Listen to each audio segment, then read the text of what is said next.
अभी आदरणीय अजीत जी साहब को हम सभी ने सुना। मैं निवेदन करना चाहूंगा हमारे विशेषज्ञ विद्वान आदरणीय पंडित वीर सागर जी साहब दिल्ली से कि हम सभी को स्वाध्याय लाभ प्रदान करें। आदरणीय पंडित साहब से करबद्ध निवेदन है, पंडित साहब का व्याख्यान लाभ हम सभी को प्राप्त होगा। आदरणीय वीर सागर जी साहब दिल्ली।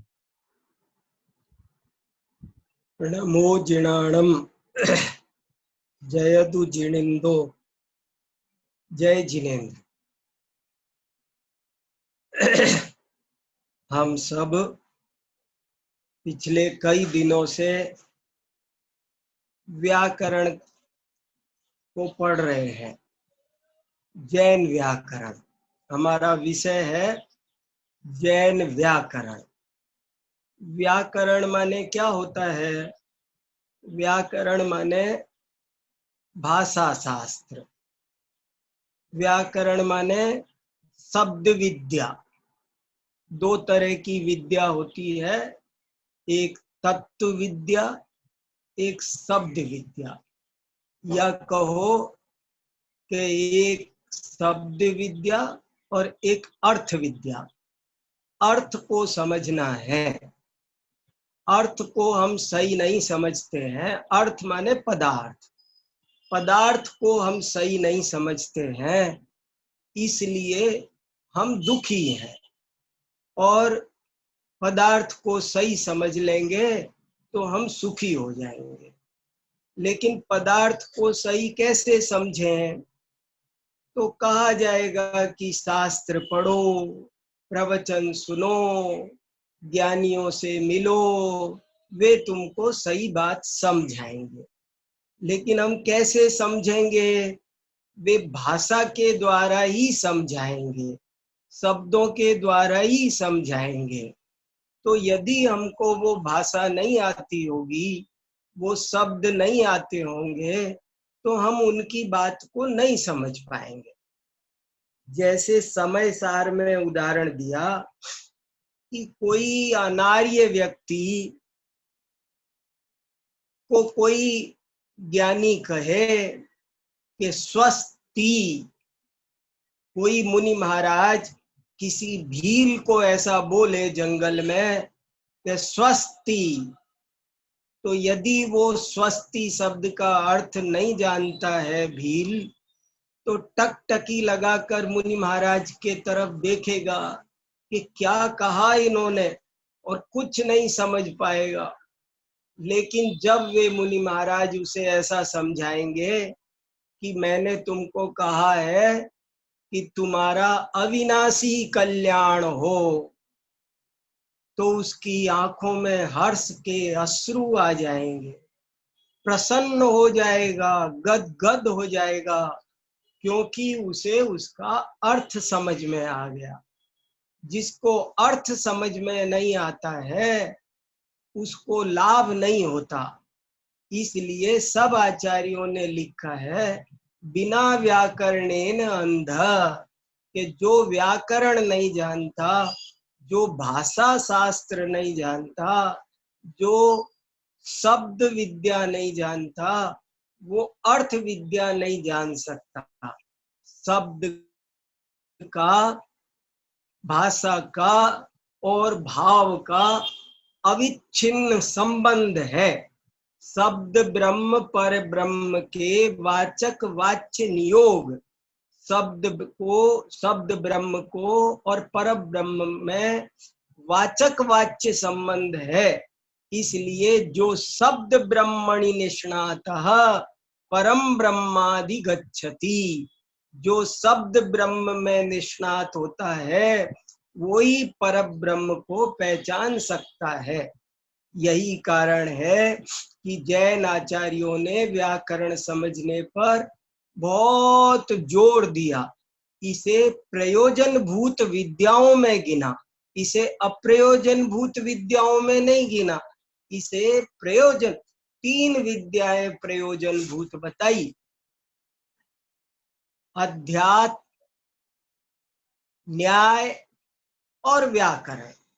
और जो प्राचीन काल में इन 3 विद्याओं को जानते थे उन आचार्यों को त्रैविद्य कहा जाता था। तीन चीजों को जानना जरूरी है।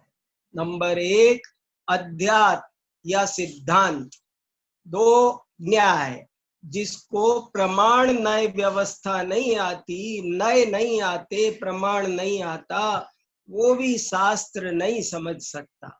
और जिसे भाषा नहीं आती, व्याकरण नहीं आती, शब्दों का अर्थ नहीं पता है, शब्द कोश नहीं मालूम है, जिसे संधि नहीं आती, समास नहीं आता, वो भी शास्त्रों का मर्म नहीं समझ सकता। इसलिए तीन विद्याएं जानना अत्यंत प्रयोजनभूत समझकर आचार्यों ने प्रेरणा दी। हमने जैन आचार्यों ने, निर्ग्रंथ दिगंबर संतों ने हम पर करुणा करके व्याकरण के ग्रंथ लिखे, और वे ग्रंथ आज की तारीख में भी लगभग 500 ग्रंथ उपलब्ध होते हैं। कितने जल गए, नष्ट हो गए और हमारी लापरवाही से खो गए, लेकिन आज भी जैन आचार्यों के लिखे हुए कम से कम 500 व्याकरण के ग्रंथ उपलब्ध हैं।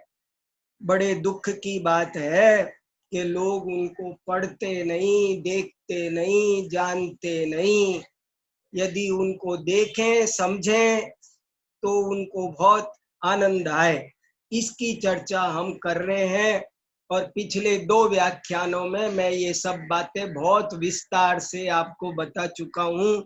व्याकरण क्यों पढ़ना चाहिए, व्याकरण पढ़ने से क्या लाभ है, कैसे पढ़ना चाहिए, जैन व्याकरण पर कौन कौन से ग्रंथ हैं, मैं उनका परिचय दे रहा हूँ आपको। और उसमें कल मैंने आपको जो जैन आचार्यों ने सबसे प्राचीन काल में कातंत्र नाम का व्याकरण लिखा, उसको कातंत्र व्याकरण भी कहते हैं, कालाप व्याकरण भी कहते हैं, उसका मुष्टि व्याकरण भी एक नाम है, उसका कौमार व्याकरण भी एक नाम है।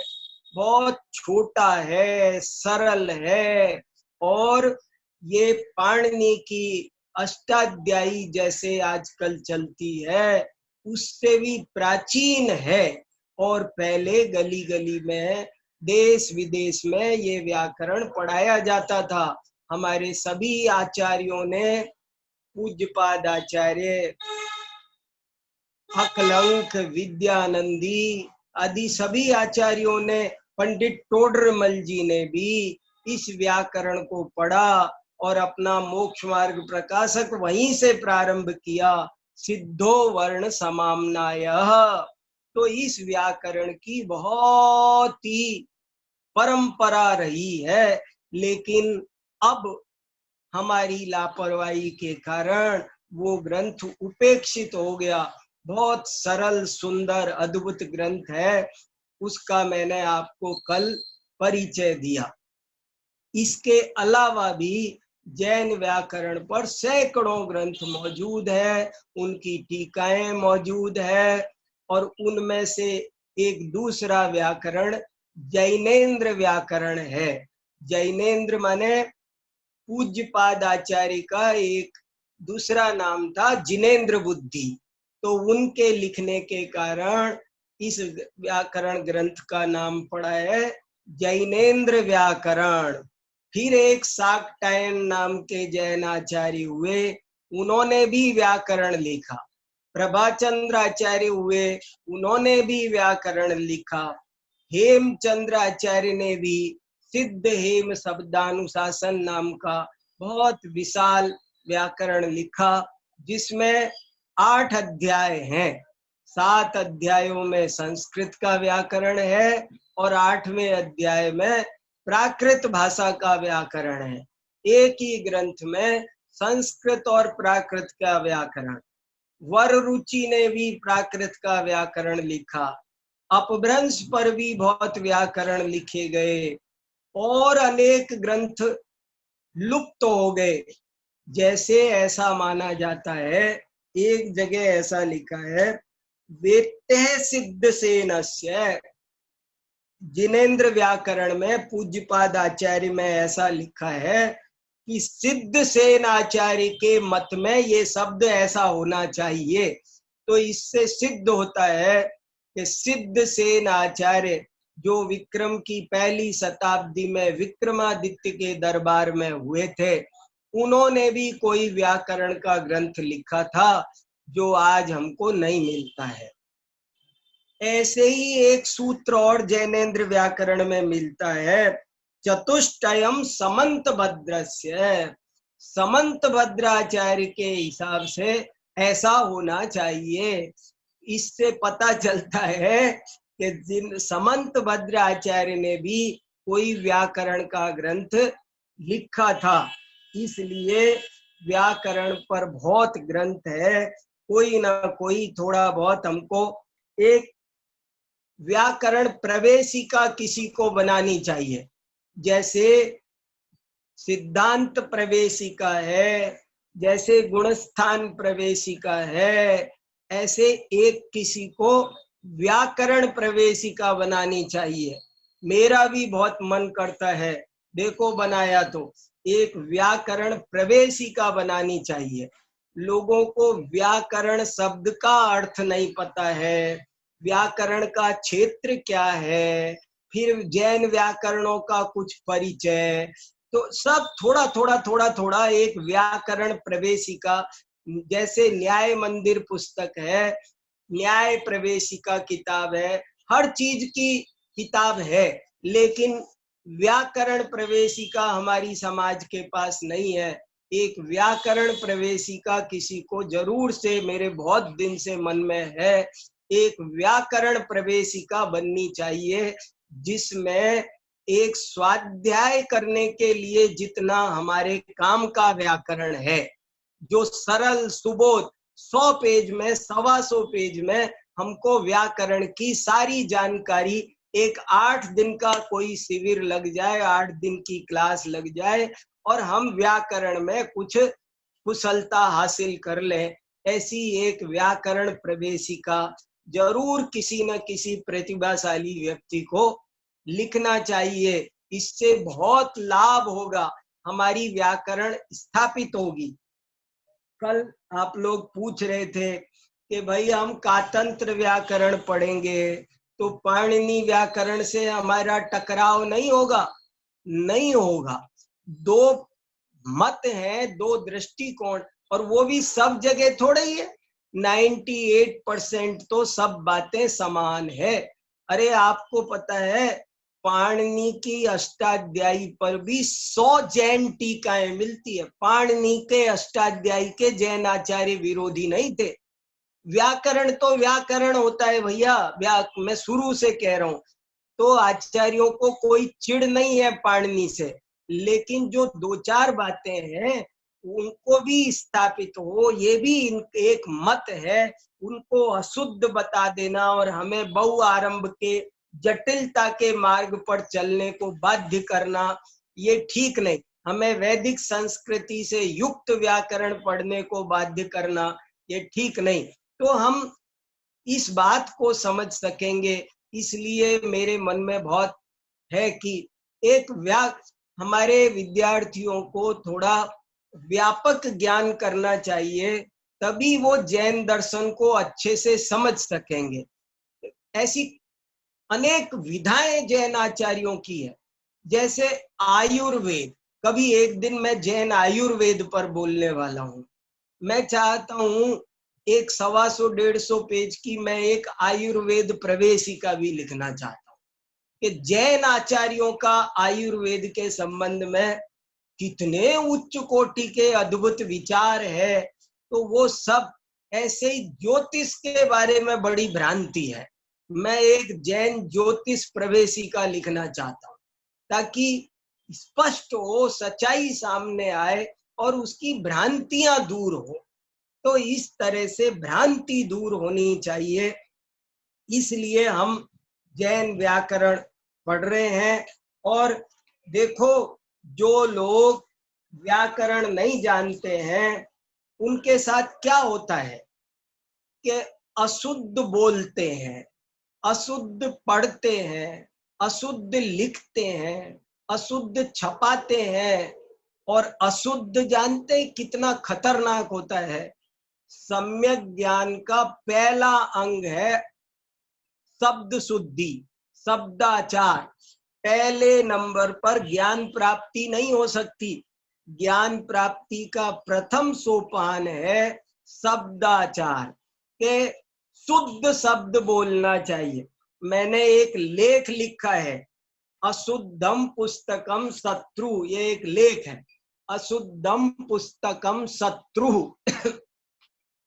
क्या लिखा है इसमें, हेडिंग से ही पता चल रहा है, अशुद्धम पुस्तकम शत्रु, कि जो अशुद्ध पुस्तक होती है वो शत्रु हो जाती है।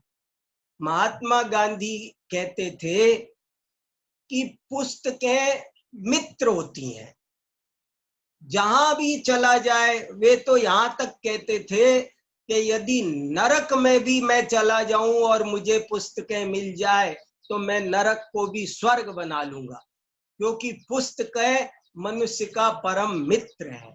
तो मैंने उसी बात को लेकर के एक लेख लिखा कि ये बात सत्य है कि पुस्तकें मनुष्य का परम मित्र हैं, लेकिन यदि वे पुस्तकें अशुद्ध हों तो मित्र की बजाय शत्रु भी बन सकती है। वे शास्त्र जो अशुद्ध हैं, वे शास्त्र नहीं है, शस्त्र हैं, शस्त्र बन जाते हैं।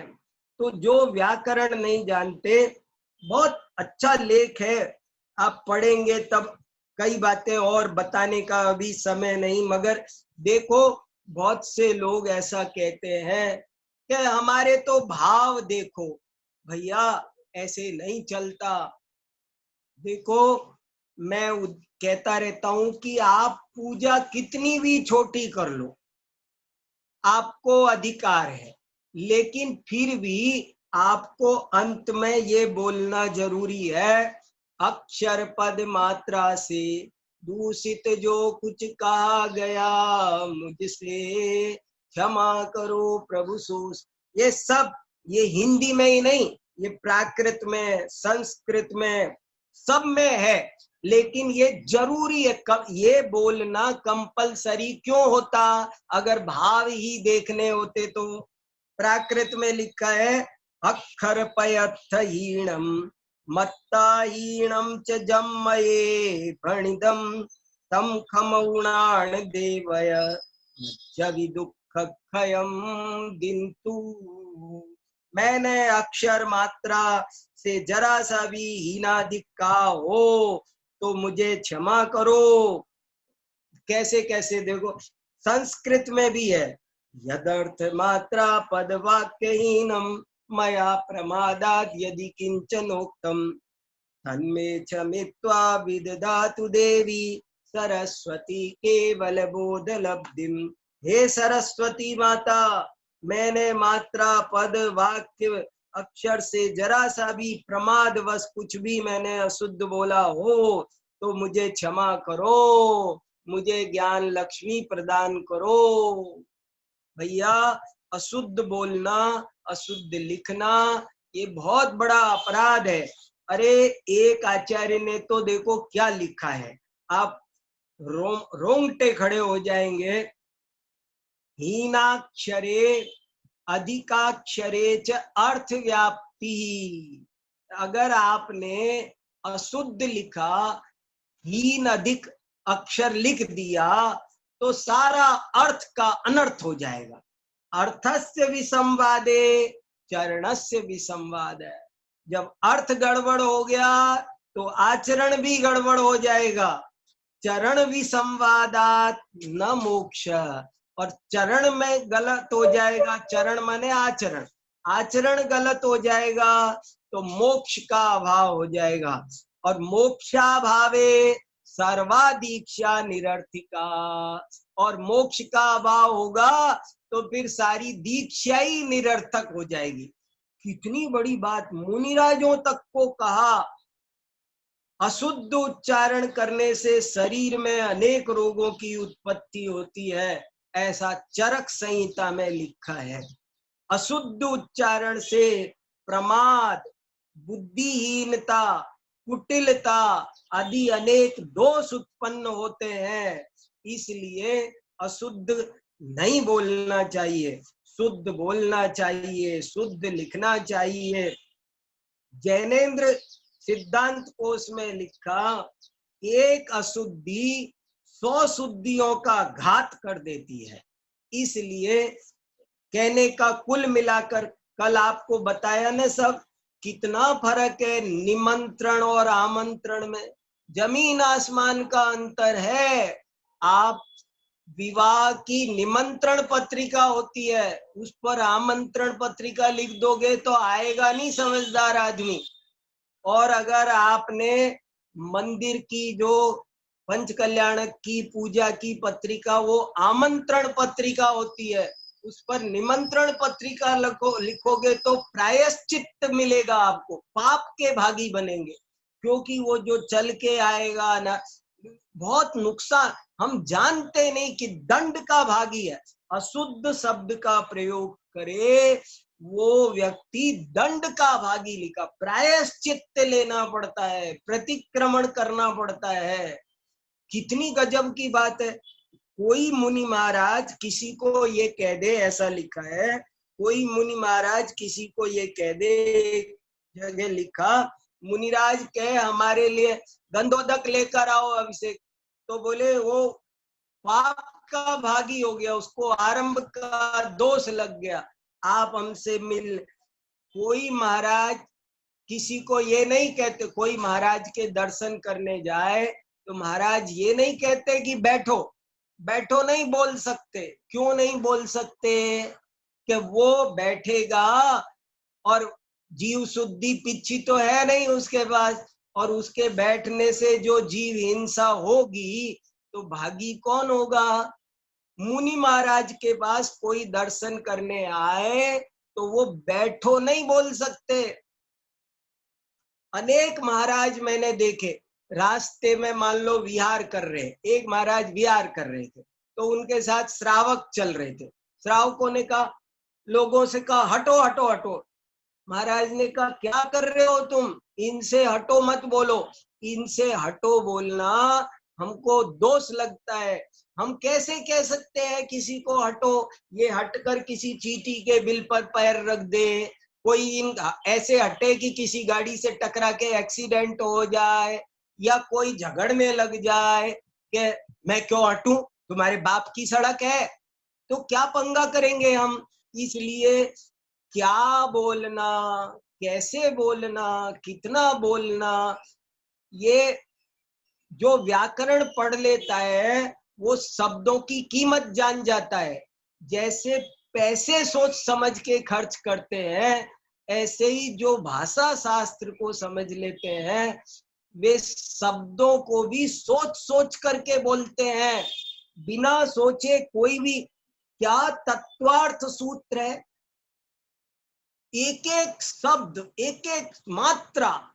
अरे अर्ध मात्रा लाघवेन पुत्रोत्सवम मन्यन्ते वैयाकरणः, बहुत बढ़िया सूत्र है। अर्ध मात्रा लाघवेन पुत्रोत्सवम मन्यन्ते वैयाकरणः। जो व्याकरण पढ़ लेते हैं वे आधी मात्रा भी कम हो जाए और भाव वही बना रहे तो प्रसन्न होते हैं कि कम बोलना पड़ा।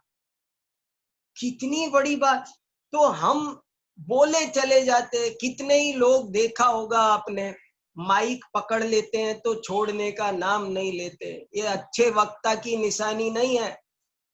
आदि पुराण में लिखा है कि वक्ता दो तरह के होते हैं, भाषण दो तरह के होते हैं।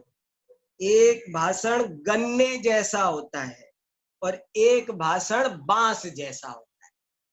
दो तरह के भाषण होते हैं और अच्छा वक्ता हमेशा गन्ने जैसा भाषण करता है, बांस जैसा नहीं करता। आप समझे क्या मतलब हुआ? गन्ने जैसा भाषण मतलब क्या, बांस जैसा भाषण मतलब क्या? गन्ने जैसा भाषण छोटा होता है पर उसके पूरे में रस ही रस भरा रहता है। चूसते जाओ चूसते जाओ चूसते जाओ, रस खत्म ही नहीं होता। आप कितना भी चूसो, चूस करके थूक भी दोगे तब भी मक्खी चींटियों को फिर भी मिल जाएगा, इसलिए वो कभी खत्म नहीं होगा। तो छोटा है पर अत्यंत सरस है। और बांस जैसा भाषण लंबा बहुत होता है लेकिन उसमें रस नहीं होता, रसहीन होता है, फांस ही फांस होती है। तो इसलिए एक अच्छा वक्ता वो है जो गन्ने जैसा भाषण करता है। कैसा सूत्र होता है देखो, आपको एक गजब की बात आज मैं सुनाने वाला हूं, बहुत इंपॉर्टेंट, और वो इस ग्रंथ में से सुनाने वाला हूं। ये एक हमारा बहुत ही महान प्राचीन सठखंडागम जैसा महान ग्रंथ है। जैसे सठखंडागम कसाय पाउड है ना, उनके बराबर का, उनकी टक्कर का, उसी काल का एक पंच संग्रह नाम का ग्रंथ है। इसके कर्ता ही नहीं पता चलते। भारतीय ज्ञानपीठ से छपा है, 800 पेज का विशाल प्राकृत संस्कृत मिश्रित भाषा है। जैसे धवला की प्राकृत संस्कृत मिश्रित है, ऐसे इसकी भाषा प्राकृत संस्कृत मिश्रित है। और इसमें देखो कितनी बातें बहुत लिखी है अजब गजब की। चौथे अधिकार में से आपको 2 गाथाएं सुनाता हूं। एक तो सूत्र की परिभाषा आप सुनो। सूत्र किसे कहते हैं? आपने सबने परिभाषा सुनी होगी सूत्र की, लेकिन पता नहीं होगा कि ये परिभाषा हमारे जैन ग्रंथों में मिलती है। जैन आचार्य 2000 साल पहले सूत्र की परिभाषा लिख रहे हैं। देखो तो सही, हम सबको ये पता है, हमने तो लघु सिद्धांत कौमुदी में सूत्र की परिभाषा पढ़ के आए। सूत्र किसे कहते हैं? तो अल्पाक्षरम संदिग्धम सारवत गूढ़ निर्णयम निर्दोषम हेतुम तथ्यम सूत्रमित्युच्यते बुधई। ये सूत्र की जैन आचार्यों की ओरिजिनल मूल परिभाषा। जैन विद्वानों को जब भी कोई पूछे सूत्र किसे कहते हैं तो ये परिभाषा सुनानी चाहिए, इधर उधर की कोई और नहीं। ये प्रामाणिक परिभाषा ये है, अल्पाक्षरम संदिग्धम सारवत गूढ़ निर्णयम निर्दोषम हेतुम तथ्यम सूत्रमित्युच्यते बुधई। पंच संग्रह, चौथा अधिकार, 3 नंबर का छंद। और इसमें इसका अर्थ देखो आप, गजब की बात है बहुत। इसमें कहा सूत्र किसे कहते हैं, तो कहा जिसमें 7 गुण हो, 7 क्वालिटी हो, उसको सूत्र कहते हैं। एक और गजब की बात सुनो आप, सूत्र को प्राकृत में सुत्त कहते हैं। सुत्त प्राकृत में क्या कहते हैं? ये श्लेष है और ये बड़ी बारीक बात है, जरा ध्यान से सुनेंगे तो पकड़ में आएगी कि सुत्त, सुत्त माने सूत्र, लेकिन वो सुत्त का और भी अनेक अर्थ होता है। और सुत्त माने सूत्र तो है ही, श्रुत भी है। देखो प्राकृत में मैंने बोला एक शब्द आपसे सुत्तम, तो अब आप क्या समझोगे? हिंदी में, संस्कृत में क्या समझो? सुत्तम। सुत्तम माने, सुत्तम शब्द के 2 मीनिंग निकल आए, संस्कृत में नहीं निकलते। प्राकृत की विशेषता है ये। जैसे ऐसे बहुत शब्द है, मैंने एक लेख प्राकृत की बहुलता पर लिखा है। जैसे समण, समण संस्कृत में बोलोगे तो वो बात नहीं आएगी। संस्कृत में तो आप श्रमण बोलोगे और श्रमण का अर्थ श्रमण ही निकलेगा, लेकिन प्राकृत में बोलोगे तो आप श्रमण नहीं बोलोगे, आप समण बोलोगे। और समण शब्द के 3 अर्थ निकल आएंगे। एक श्रमण निकल आएगा, एक दंत से समण निकल आएगा, एक तालव्य से समण निकल आएगा, 3 निकल आएंगे। और कैसे उनके 3 अर्थ निकल, शब्द एक अर्थ 3। जो श्रम करे उसे श्रमण कहते हैं, जो समता भाव रखे उसे श्रमण कहते हैं, दूसरा अर्थ बन जाएगा। और जो उपसम भाव, जिसमें सम भाव हो, कसायों की मंदता हो, वो श्रमण है, तीसरा अर्थ ये निकल आएगा। शब्द एक अर्थ 3, श्लेष अलंकार से कैसे प्राकृत का ये वैशिष्ट है। ऐसे ही मैंने आपसे संस्कृत प्राकृत में बोला सुत्तम, तो सुत्तम माने क्या? सुत्तम के 2 अर्थ हो गए। एक अर्थ हो गया श्रुतम, श्रुत माने जिनवाणी, आगम, वो भी सुत्तम है। और सूत्रम, सूत्तम माने सूत्र भी है। सुत्तम शब्द के 2 अर्थ निकलेंगे, एक सूत्र अर्थ निकलेगा, एक श्रुत अर्थ निकलेगा। श्रुत माने जिनवाणी, आगम। तो तत्वार्थ सूत्र ही सूत्र नहीं है, सारी जिनवाणी सूत्र है, सारी जिनवाणी। आप देखो, सठखंडागम का हम अधूरा नाम बोलते हैं, पूरा नाम नहीं बोलते। पूरा नाम पता भी है क्या नाम है उसका? पूरा नाम है छठखंडागम सुत्तम। कसाय पाउड का पूरा नाम है कसाय पाउड सुत्तम, आचारांग सुत्तम, उपासकाद्यन सुत्तम, प्रश्न व्याकरणांग सुत्तम, समय पाउड सुत्तम। सबका समय सार में जब गाथा की टीका लिखते हैं अमृत चंद्राचार्य महाराज, तो वो लिखते हैं, उत्थानी का लिखते अथ सूत्रावतार। देखो वो तो गाथा है भाई। हम क्या समझते हैं अभी तक? सूत्र माने क्या? हम समझते सम्यक दर्शन ज्ञान चारित्राणी मोक्ष मार्ग, इसका नाम सूत्र है। मैं आपसे कहूं वंदितु सव्व सिद्धे, ये सूत्र है, तो आप मुझे पागल बोलोगे, आपको सूत्र नहीं पता? अरे ये भी सूत्र है, तभी तो अमृत चंद्र महाराज लिखते हैं अथ सूत्रावतार। अब सूत्र का अवतरण होता है, तो वो सूत्र क्या गजब की बात है। और सूत्र माने जो अल्पाक्षर हो, जिसमें अल्प अक्षर होते हैं उसको सूत्र कहते हैं। अल्पाक्षरम असंदिग्धम, सूत्र की 7 क्वालिटी है। पहली क्वालिटी, और 7 क्वालिटी पर मैं 7 घंटे बात करना चाहता हूं आपसे। पहली क्वालिटी अल्पाक्षर, दूसरी क्वालिटी असंदिग्धम, तीसरी क्वालिटी सारवत, चौथी क्वालिटी गूढ़ निर्णयम, पांचवी क्वालिटी निर्दोषम, छठी क्वालिटी हेतु मत, और 7वीं क्वालिटी तथ्यम। ये 7 क्वालिटी जिसमें हो उसका नाम सूत्र है। सूत्र लिखना, देखो जिनवाणी लिखना, जिनवाणी बोलना वो बच्चों का खेल नहीं भैया। बहुत सावधानी से, जबान स्लिप कर गई ऐसा नहीं चलेगा। हमको बहुत संभल करके एक एक मात्रा, एक एक अक्षर, उत्सूत्र भाषी वक्ता नहीं होना चाहिए, ऐसा शास्त्रों में 100 बार लिखा।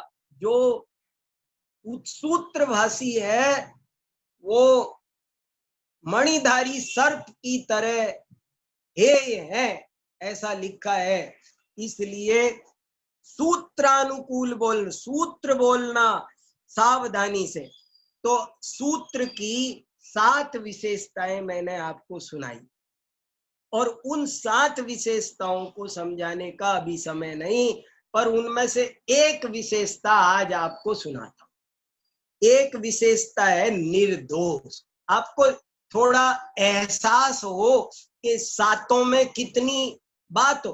अत्यंत सावधानी से जिनवाणी का स्पर्श किया जाता है, जिनवाणी का कथन किया जाता है, जिनवाणी का श्रवण किया जाता है, जिन शासन की प्रभावना कैसे हो, जिनवाणी को अत्यंत सावधानी से सुनो, अत्यंत सावधानी से पढ़ो, अत्यंत सावधानी से बोलो, नहीं तो बहुत हानि होगी। इसलिए निर्दोष का की व्याख्या सुनो आप। निर्दोष माने क्या? तो लिखा गणधरादिभिर द्वात्रिंशत् दोष वर्जितानि सूत्राणि कृतानि। पूछा कि महाराज आप कह रहे हो कि सूत्र निर्दोष होना चाहिए, तो जरा बताओ ना महाराज, अब एक एक की विशेषता बताओ। अल्पाक्षर माने क्या, असंदिग्ध माने क्या, तो उन्होंने विस्तार से बताया। तो निर्दोष बताने लगे कि निर्दोष किसे कहते हैं। तो उन्होंने कहा 32 तरह के दोष होते हैं। लो जी, हमें किसी को पता ही नहीं है। मैंने इस पर भी एक लेख लिखा है पूरा का पूरा। ये सूत्र के 32 दोष, सूत्र के 32 दोष होते हैं। और वो 32 दोष क्या क्या, मैं तो पढ़कर दंग रह गया। और मैंने इसमें लिख दिया, अहो आचार्य महाराज, मुनि महाराज, ऐसा लगता है कि भोजन करते हैं तो जैसे एक भी ग्रास लेना हो तो 32 दोष टाल करके लेते हैं। ऐसे ही मुख से एक वाक्य बोलना हो तो ये 32 तरह के दोष होते हैं। आप कुछ भी नहीं बोल सकते, दोष लग जाएगा। आप अगर अशुद्ध बोला तो दोष लगेगा। तो देखो 32 प्रकार के दोष कौन कौन से होते हैं, आप ये लेख पढ़ना। और इसके मैं आपको नाम सुनाता हूं, जरा सुनो तो सही। जिनवाणी बोलने में, सुनने में, समझने में बहुत गंभीरता चाहिए, ये मजाक नहीं है भैया। देखो क्या क्या 32 दोष है। नंबर 1, अलीक। अलीक माने कैसी है? ये सब प्राकृत नहीं सुना रहा हूं। अलियमोगाय जणयम अवत्थगम निरत्थयम चलम दुइलम निस्सारमय्यमूणम पुनरुत्तम वाहयमजुत्तम कम भिन्नम वयण भिन्नम विभक्ति भिन्नम च लिंग भिन्नम च अणबियमापय अणबिहीय मपयमेवय स्वभावहीनम बवहियम च कालजयिच्छ विदोषो समय विरुद्धम च वयण मित्तं च अट्ठावत्तीसो दोष अट्ठावत्ती दोषो अवय्य असमास दोषो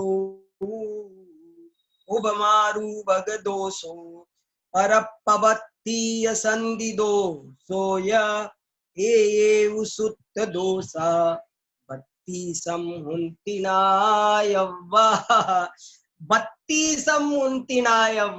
सूत्र के 32 दोष होते हैं, उनको भली भांति जानो। और 32 दोष देखो, आचार्य जब बोलते तभी बहुत सावधान होते हैं और लिखते हैं तब तो कहना ही क्या। तो यदि हमको शब्द विद्या नहीं आती होगी तो हम उनकी बात नहीं समझ पाएंगे। ये जो मैं आपको पंच संग्रह सुना रहा हूं, इसमें एक और बहुत अच्छी बात लिखी है और बड़ा अजीब उदाहरण दिया है। ये लिखा है कि जैसे कोई श्रोता प्रबुद्ध ना हो तो वक्ता की जो सारी कोशिश है वो व्यर्थ चली जाती है। वक्ता अच्छे अच्छे शब्द चुनता है, अर्थपूर्ण वाक्य बनाता है, संक्षेप में गागर में सागर बोलता है। लेकिन यदि श्रोता ना समझ हो तो कहते हैं ना, भैंस के आगे बीन बजाई भैया, क्या किया, कोई फायदा नहीं हुआ। तो उदाहरण दिया कि जैसे कोई स्त्री कितना भी हाव भाव श्रृंगार विलास करे, पर पति अंधा हो तो उसका सारा हाव भाव श्रृंगार विलास व्यर्थ है, निष्फल जाता है। ऐसे ही अगर वक्ता परिश्रम करे और श्रोता समझदार न हो, तो आचार्य महाराजों ने कितनी चर्चा, सम्यक दर्शन ज्ञान चारित्राणी मोक्ष मार्ग, सम्यक दर्शन ज्ञान चारित्राणी क्यों कहा, मोक्ष मार्ग एक वचन क्यों कहा, प्रमाण नयैरधिगम क्यों प्रमाण पहले रखा, नयई में बहुवचन क्यों मति श्रुतावधि मने पर्याय केवलानी ज्ञानम, केवलानी बहुवचन क्यों लगाया, ज्ञानम ये एक वचन, मति श्रुतावधि मने पर्याय केवलानी ज्ञानानी क्यों नहीं कहा।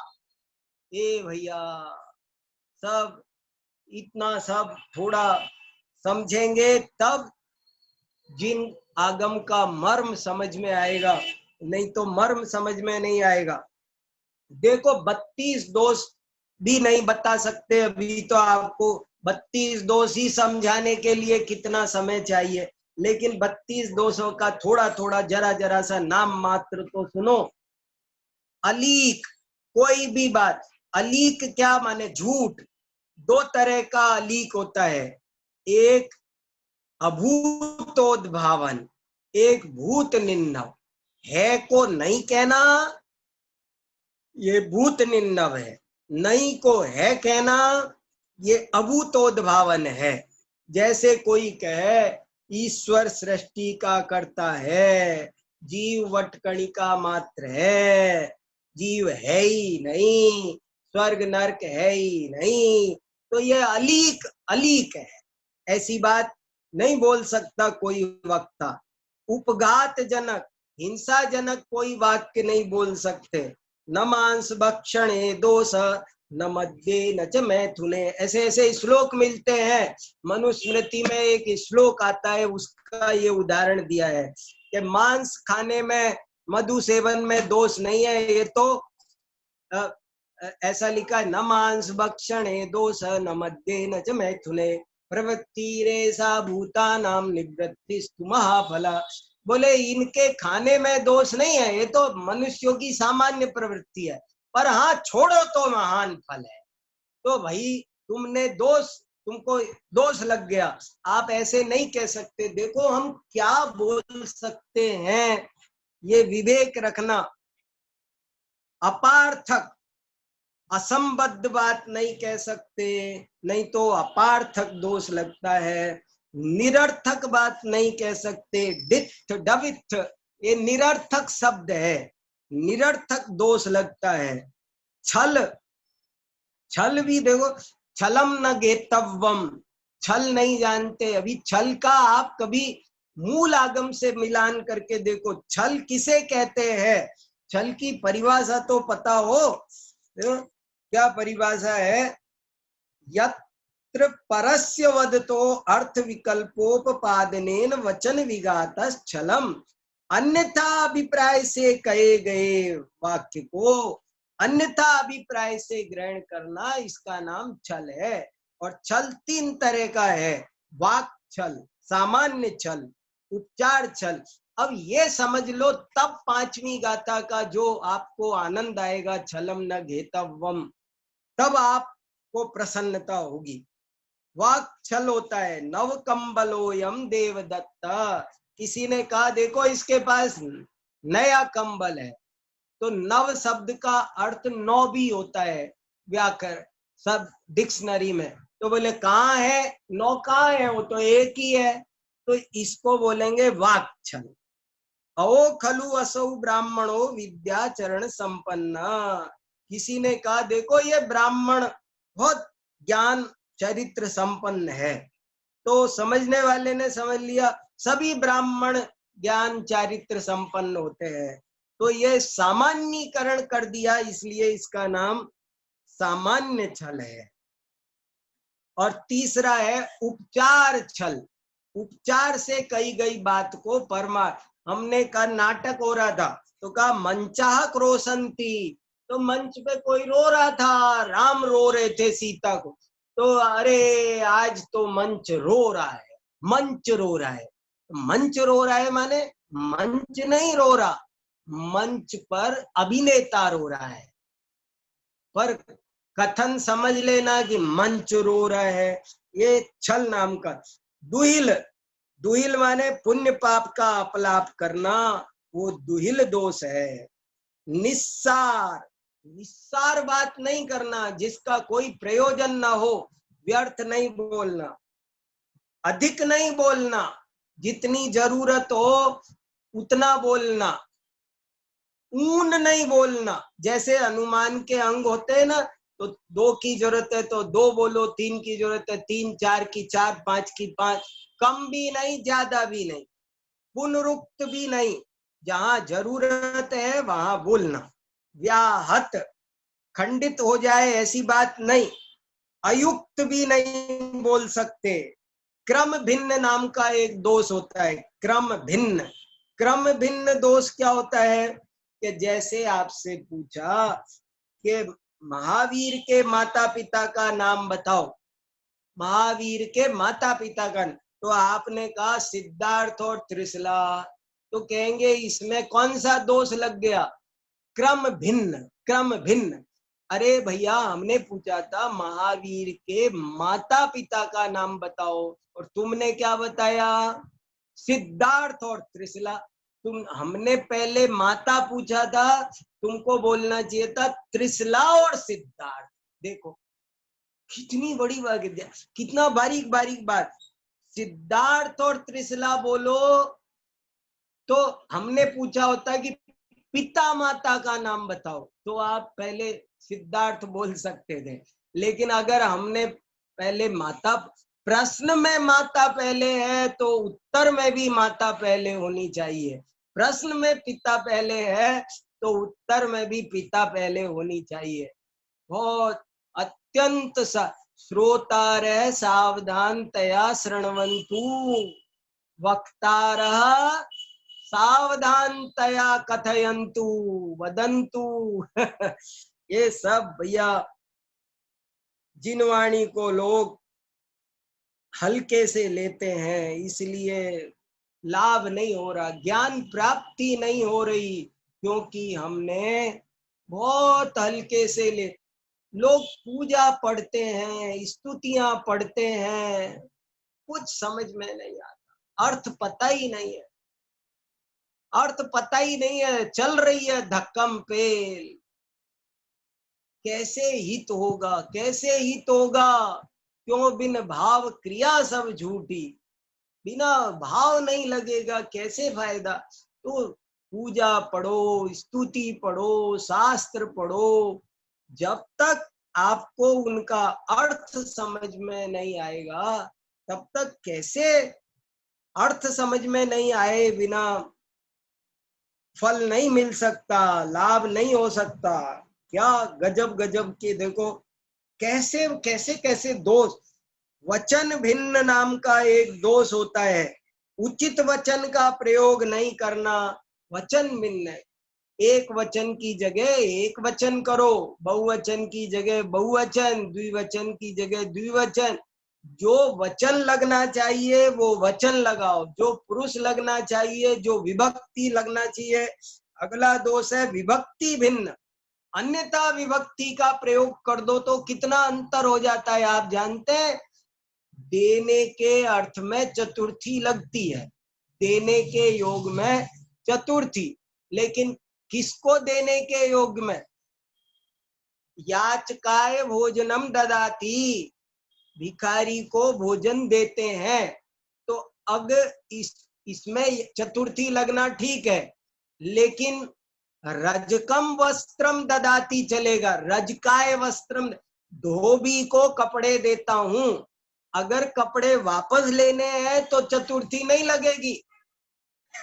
अगर कपड़े वापस लेने हैं देने के योग में चतुर्थी लगती है, मगर कब? ये कैसे तो सब कहां पर तृतीया लगना, कहां तृतीया और पंचमी में तृतीया का चिन्ह भी से है। मैं दिल्ली से जयपुर जाता हूं, मैं गाड़ी से जयपुर जाता हूं।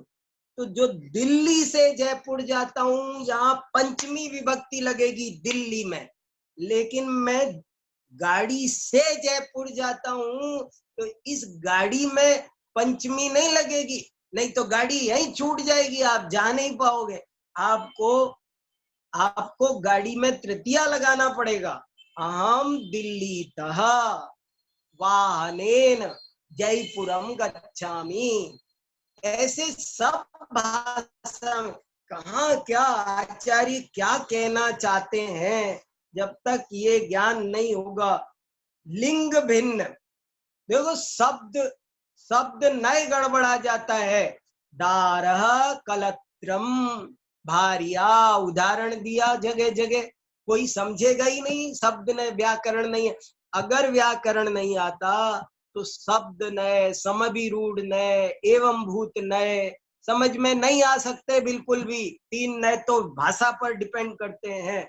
इसलिए मैंने कहा इदम मम मित्रम अस्ति, तो आप समझ लेंगे नपुंसक है क्या, मित्रम तो नपुंसक है। कहाँ क्या, ओ भैया। इसलिए शास्त्रों को समझने के लिए ये लोहे की लकीर है, आप मानो या नहीं मानो। भाषा शैली समझे बिना शास्त्र समझ में नहीं आएंगे, नहीं आएंगे, नहीं आएंगे।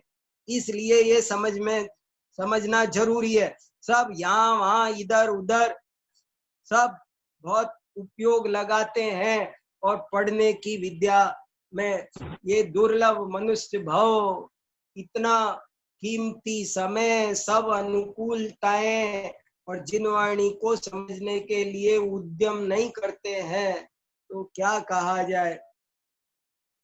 देखो अनभिहित नाम का दोष होता है, जो बात शास्त्र में नहीं कही अपनी मर्जी से कुछ भी कहना, तो अनभिहित नाम का दोष लगता है। अपद नाम का एक दोष होता है।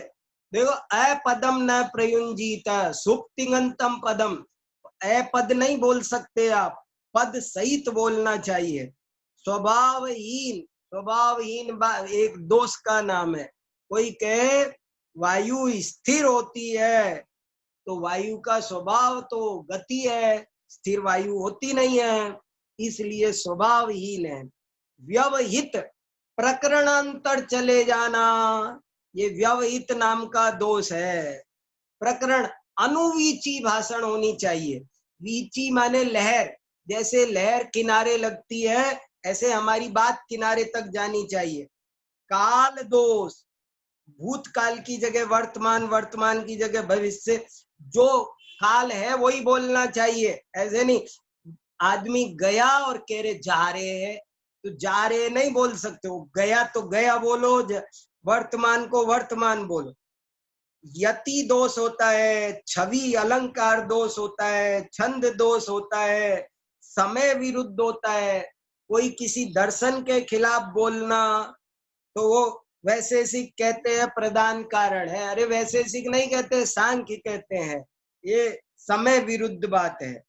वचन मात्र बात कहना, अर्थापत्ति, ये गजब का, ये देखो अर्थापत्ति कितना बड़ा, देखो अर्थापत्ति दोष गजब का है। समझो हम कैसे होता है अर्थापत्ति दोष। जैसे मान लो समझो मैं ये उपदेश दूं कि भैया गो हत्या नहीं करनी चाहिए। देखो कितने लोगों से ये गलती हो रही है, देखो, और कितनी बड़ी गलती है। मैंने कहा गाय की हत्या नहीं करनी चाहिए। आप बता सकते हो इसमें क्या दोष है? गाय की हत्या नहीं करनी चाहिए। मान लो मैं बड़ी सभा में सबको उपदेश दूं, भैया गाय नहीं मारना चाहिए, गाय को नहीं मारना चाहिए, गाय को नहीं मार। कोई जैन वक्ता ये उपदेश नहीं दे सकता, आजकल सब लगे पड़े हैं। गाय को अगर हमने, क्योंकि इसमें अर्थापत्ति दोष आता है, मैंने कहा कि गाय को मत मारो, तो आप जानते हो इसका मतलब क्या हो गया कि आप भैंस को, गधे को, घोड़े को, सुअर को और सबको चाहे मारो। ये इस वाक्य में से निकला। मैंने कहा गाय मत मारो, इसमें से ये निकल गया कि सुअर मार सकते हो। हिंसा, कितनी बड़ी हिंसा। इसलिए जैन वक्ता इसको मारो पर्टिकुलर नहीं बोल सकता, किसी मां हिंस्यात् सर्वभूतानि ये बोलेगा। कोई जीव मत मारो, सब जीवों को। कैसी, क्या बोलना क्या नहीं बोलना। जिनवाणी की गद्दी गणधर की गद्दी है। इस गद्दी पर बैठने के की योग्यता हर एक में नहीं होती भैया। ओहो, तो अर्थापत्ति दोष है, असमास दोष है। जहां समास होना चाहिए, नरेश जा रहा है को आप नर का ईस जा रहा है नहीं बोल सकते। क्या फर्क पड़ा? अरे बड़ा फर्क पड़ गया, चीज ही बदल गई। उपमा दोष, गलत उपमा नहीं दे सकते। कांजिक में ब्राह्मण से सुरा पेया, सुरा तो अभक्ष है, कैसे उपमा दे दी? गलत चीज की उपमा भी, गलत चीज की उपमा भी नहीं दे सकते आप। रूपक, गलत रूपक का प्रयोग हो तो रूपक दोष, पर प्रवृत्ति दोष, पद दोष, तिंगंत को सुबंत समझ जाना, सुबंत को तिंगंत, संधि का योग होते हुए भी संधि ना की जाए, या संधि नहीं हो तब भी संधि कर दी जाए, तो वहां संधि दोष होता है। इस प्रकार ये सूत्र के 32 दोष है।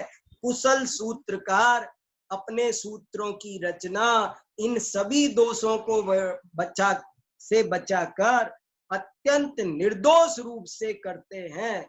जिनवाणी का कथन कोई बच्चों का खेल नहीं, उसमें अत्यंत सावधानी की आवश्यकता होती है। बाकी आप ये लेख पढ़ना, समझो भैया, समझ सको जो समझो। बहुत मुख्य विषय है, बहुत जरूरी विषय है, समझने लायक। जिनवाणी मिली है तो इसका मिलना सफल हो जाए, सार्थक हो जाए, यही मेरे मन की भावना है। इसीलिए मैं आपको ये सब बताने की कोशिश कर रहा हूँ। जय जिने।